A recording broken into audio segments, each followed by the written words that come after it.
On vous souhaite la bienvenue à ericlatour.com, cette première émission de la saison 2016-2017 où l'on reçoit le maire de Saint-Jean-sur-Richelieu. Il sera question, entre autres, de l'avenir et du sort de Justin Bessette concernant le comité de travail qu'on appelle le comité plénier, mais également déficit ou pas déficit et l'avenir de l'International de Montgolfière de Saint-Jean-sur-Richelieu.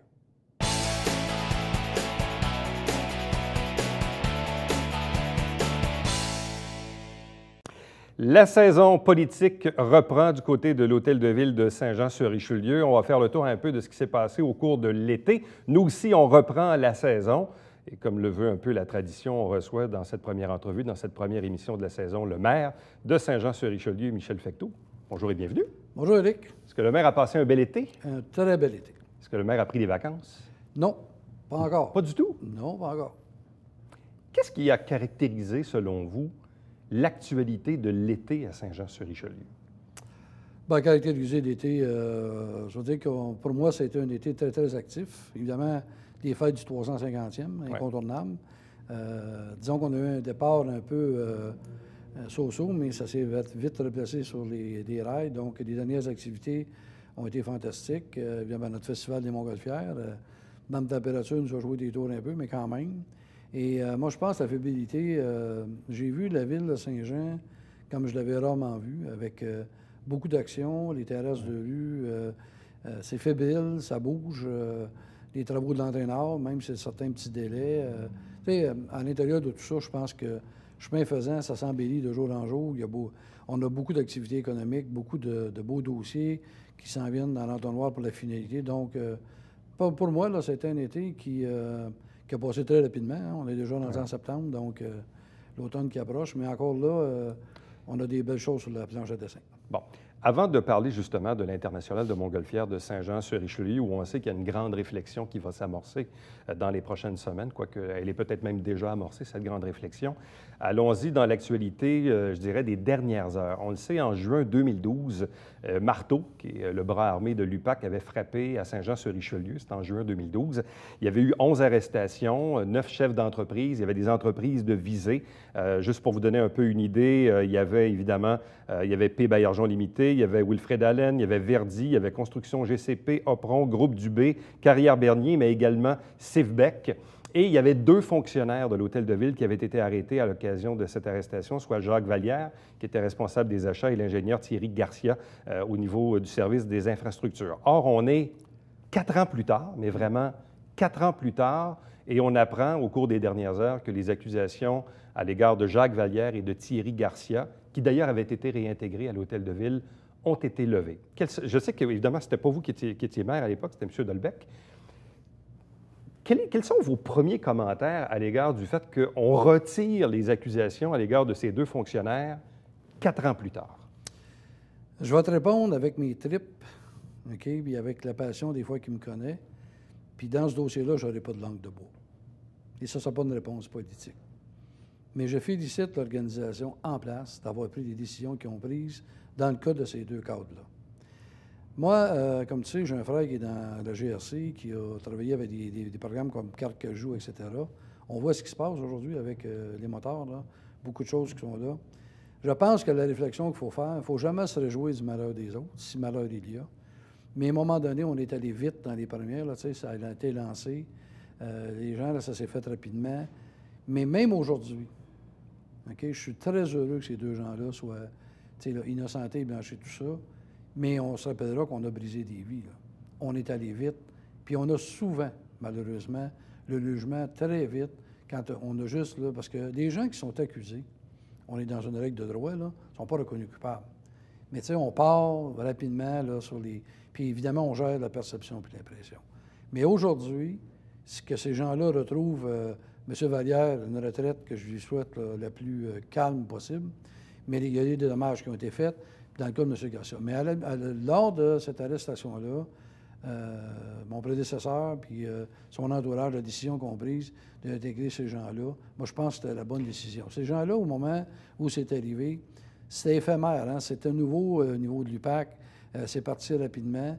Puis, tu vois, tu viens d'énumérer des gens, là. Alors, ces gens-là aussi, ça fait 4 ans.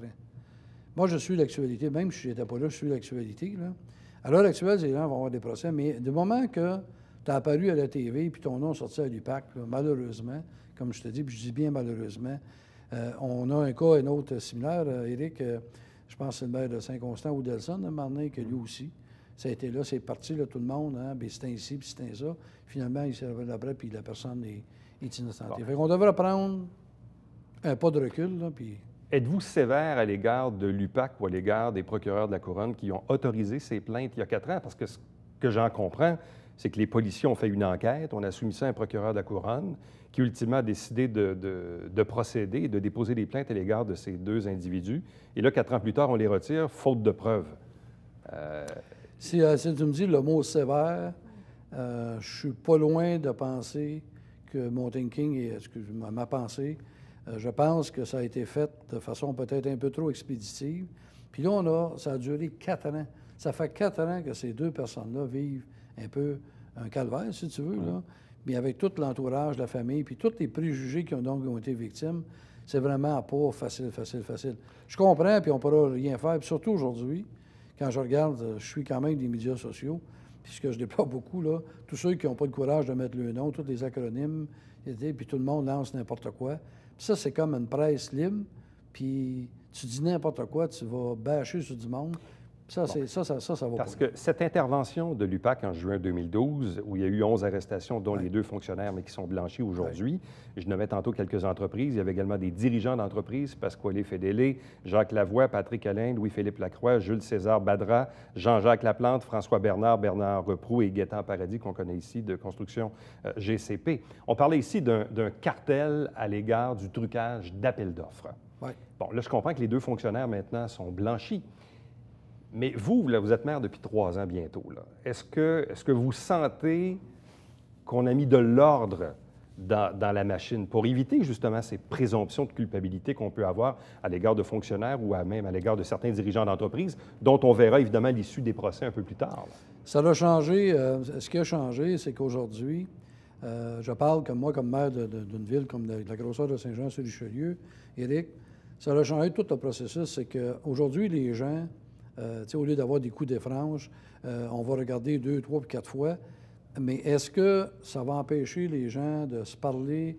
Est-ce que ça va empêcher les gens il va toujours, malheureusement, là, il va toujours avoir ce genre de personnage-là. Maintenant, dans une ville, avec la nouvelle façon d'aller en appel d'offres, etc., mais même nous, au conseil, des fois, il y a certaines règles qu'on dit, c'est-tu trop sévère, ça l'est-tu passé? Parce que là, on laisse l'odieux, là, parce qu'il y a des gens qui prennent des décisions de façon journalière dans des dossiers, au meilleur de leurs connaissances, à partir de la documentation qu'on reçoit. Mais est-ce qu'on est capable, là, ou est-ce que ça ne nous passe pas par la tête, souvent, quand il y a peu ou pas de monde? Bon, est-ce que ces gens-là se sont parlé? Est-ce qu'il est arrivé quelque chose? Mais on n'a aucune preuve de ça. Donc là, à un moment donné, il faut aller avec la présumée innocence que ces gens-là le font de bonne foi. Même les gens que tu énumères tantôt, qui sont encore en procès, bon, on en connaît plusieurs là, à l'intérieur de ça.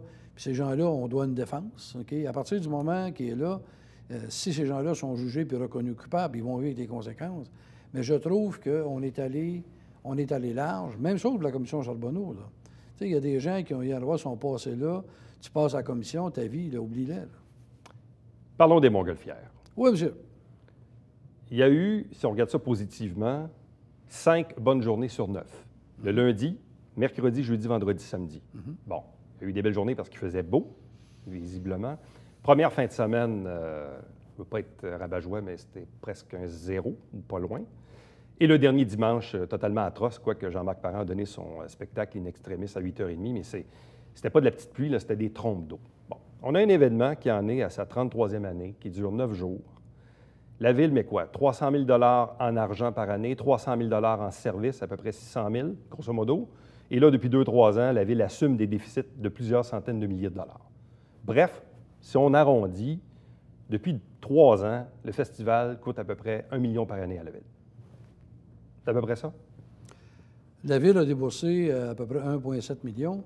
Je n'adhère pas au terme coût, parce que là, il faudrait mettre en parallèle toutes les retombées économiques que la région bénéficie.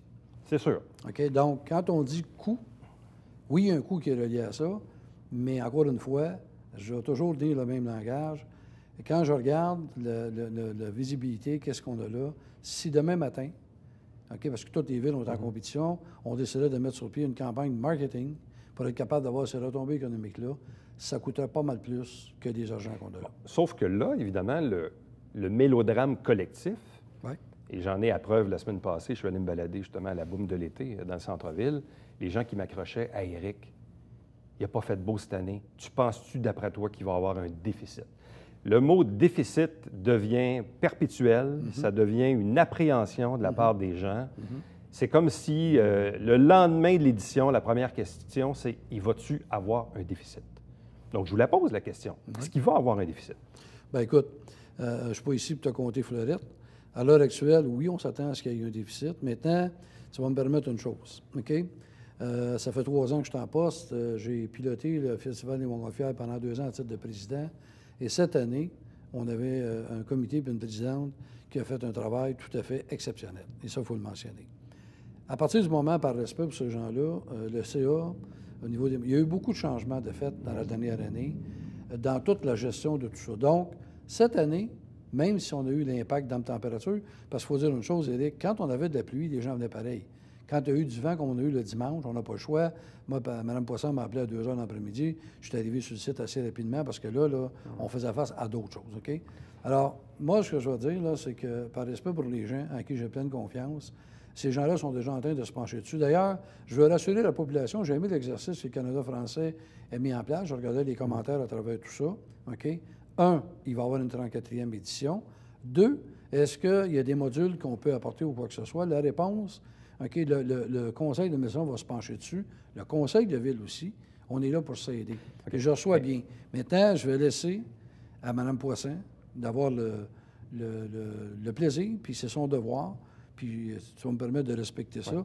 OK, elle, incessamment, elle va venir présenter, parce qu'on est la ville, on a toujours été transparent, on n'a jamais rien caché là-dedans. Maintenant, on va l'appuyer dans la démarche, parce que moi, j'ai vu cette personne-là, là, surtout le dimanche, là, c'est solide la pression que les gens se sont mis. Là. À chaque année, c'est la même question. Là. La question à l'égard du déficit. Pourtant, on le sait, l'événement a coupé dans ses budgets au cours des dernières années de façon quand même assez importante. Là, on parle de quoi? Tout près de 3 millions de frais fixes, là, probablement, qui ont été coupés, ou à peu près, non? Oui, on a fait un travail de gestion, donc, puis le festival s'est tenu. Le site a toujours été aussi bien garni, donc ça veut dire qu'il y avait du travail à faire. Ce que je veux dire, c'est que là, on a coupé dans les frais fixes au cours des dernières années. Oui. On a moins de commandites qu'on en avait parce que il y a moins, on regarde l'ensemble des événements, il y a même la giblotte à Sorel qui n'existe plus. Et il y a évidemment le facteur météo aussi. Moins de commandites, là, permets-moi de valider ça parce que tu sais, je ne veux pas qu'on s'en aille sur un... Non, mais ce que je veux dire, c'est qu'on baisse on a coupé dans les coûts, on a baissé les coûts. Oui.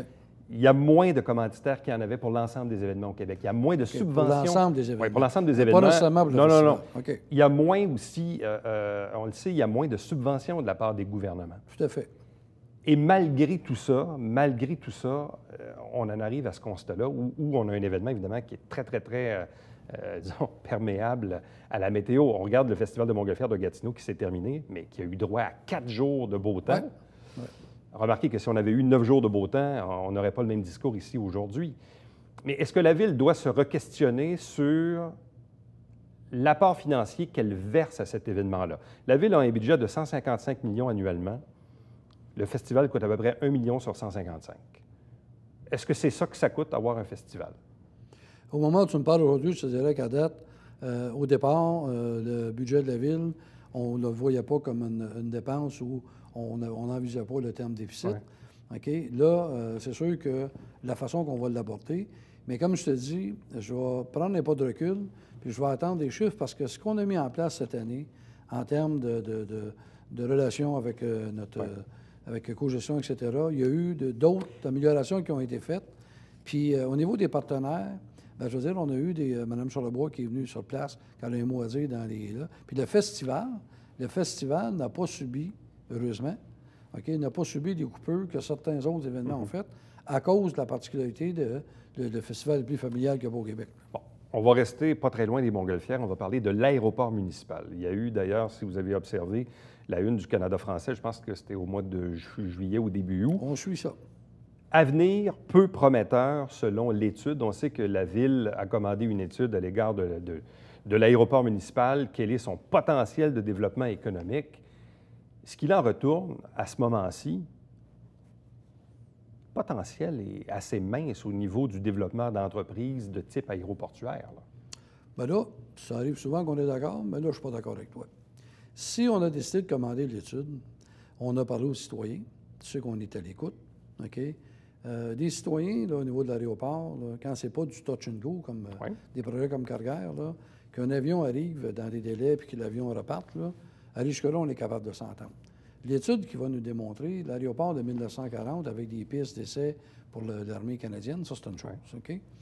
J'ai lu l'article, c'est une opinion que je n'adhère pas, mais ce qu'on va faire avec, par exemple, à partir de là, on a commandé ça. Moi, je pense que l'aéroport, là, il y a un avenir pour cet aéroport-là, dans le respect des us et coutumes. Mais ça, c'est la question. Comment peut-on développer un aéroport sans nuire à la quiétude des citoyens du quartier, mais là, on parle, des gens qui vivent à proximité? Oui, sauf qu'à un moment donné, puis tu sais, tu me permettras de ne pas rentrer dans ce débat-là parce qu'on est avec les citoyens, mais il y a une affaire qu'on a dit aux citoyens. Là. Il y a un aéroport, puis l'aéroport est là pour rester.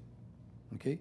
C'est l'utilisation qu'on va en faire là, quand on parle d'un aéroport. Donc, pour vous, il n'est pas question de transformer l'aéroport en projet domiciliaire ou en grand parc industriel? Non. Mais premièrement... C'est pas la vision que vous avez du développement de l'aéroport? C'est pas la vision, je te dirais que c'est pas la vision que le Conseil a. OK, je vais m'exprimer aussi parce qu'on on est en réflexion.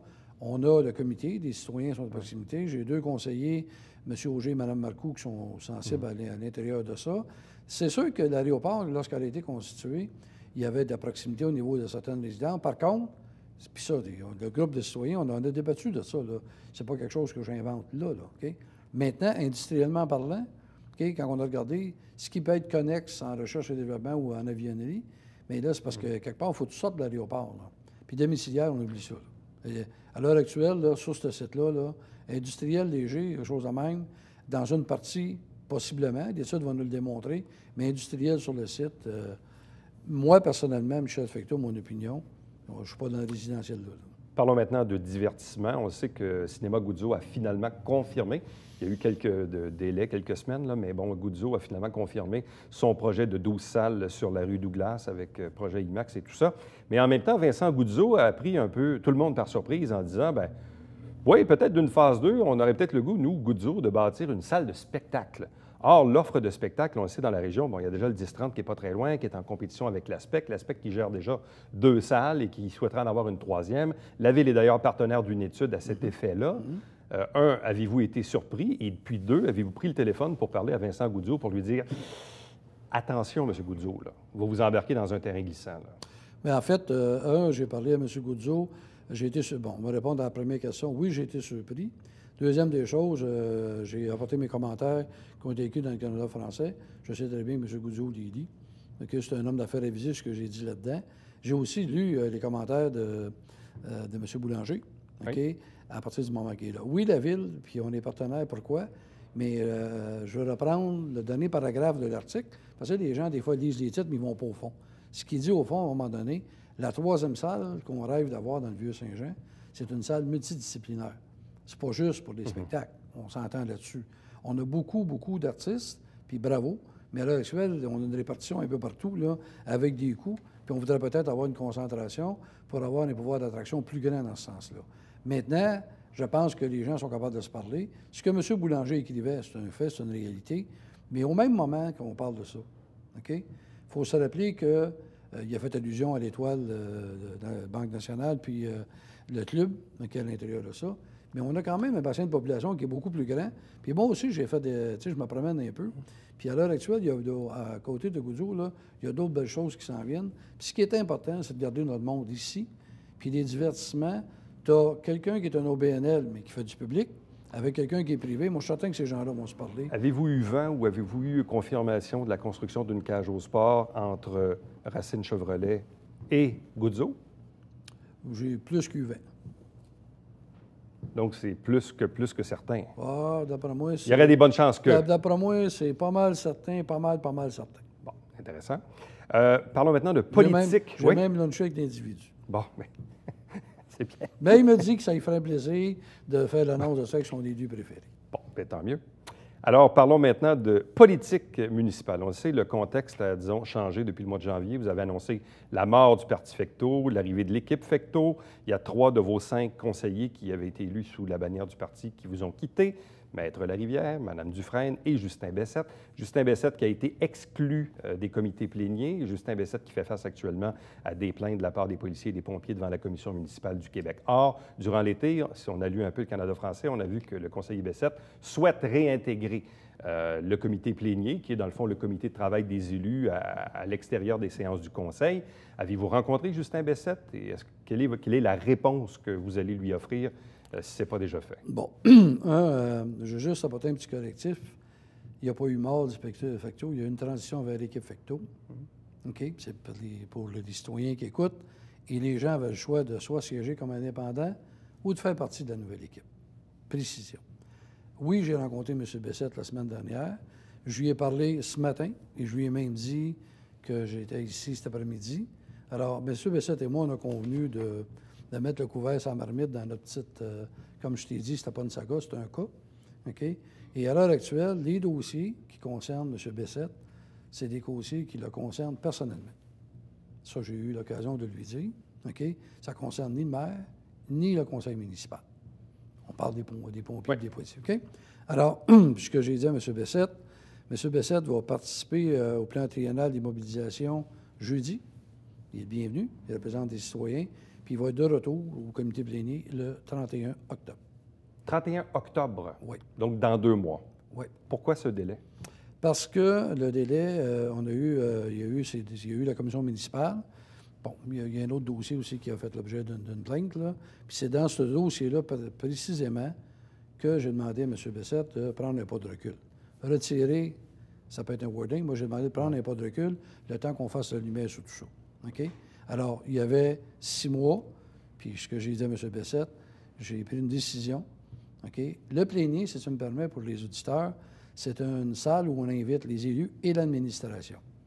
OK? Dans le cas, avec le dossier avec des pompiers policiers, oui, on a des parties d'administration qui sont interpellées un peu là-dedans. J'ai dit, regarde, on va laisser tomber à la poussière. Ça va avancer dans le dossier. Puis, tu vas pouvoir réintégrer. On a convenu ensemble, il va à peine 1 heure qu'on a convenu ensemble, qu'il reviendra au plénier le 31. Mais entre-temps, M. Bessette, les dossiers, il reçoit des dossiers, il est libre de parler des questions. Est-ce que la majorité des conseillers municipaux sont d'accord avec votre décision de le réintégrer au comité plénier à la fin octobre? Si la majorité n'était pas d'accord, je n'aurais pas pu prendre cette décision-là. Donc, ils ont été consultés, là. C'est clair. Bon. Autre sujet d'intérêt, le nouveau futur pont Gouin. On devait avoir des travaux fin août, début septembre. Or, on est... On se promène de ministre en ministre. Oui, il y a eu beaucoup de changements de ministres au transport. Il y avait aussi des négociations avec Parc Canada. Certains, évidemment, le MTQ disait que la fin de vie utile du pont Gouin, il y a déjà une date sur le calendrier. C'est décembre 2018. Là, le pont ne sera plus bon. C'est à peu près ça qu'on dit. Oui. Avec une petite nuance. Et bref, tout ça pour dire qu'il va y avoir des travaux cet automne.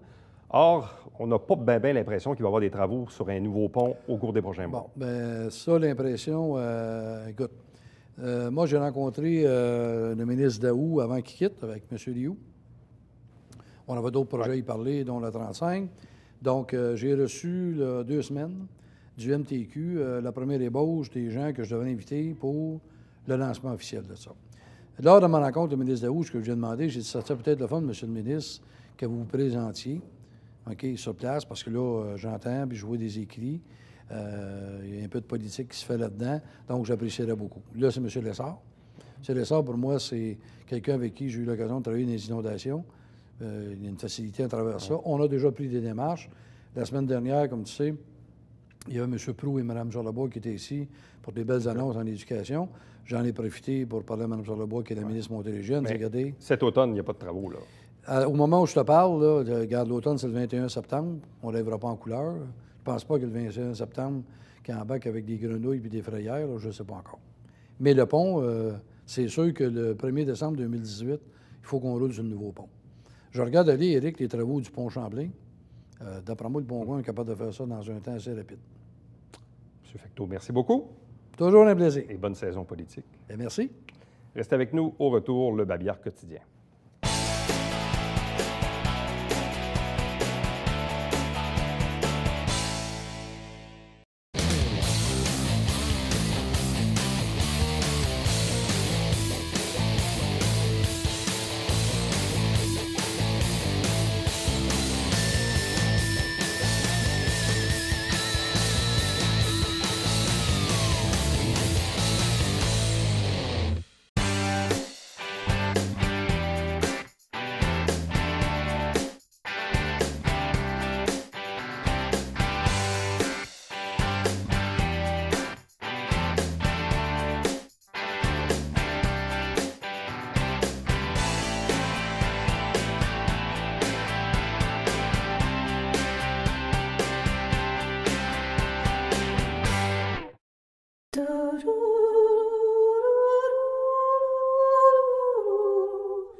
Police Beta, jeudi 19h.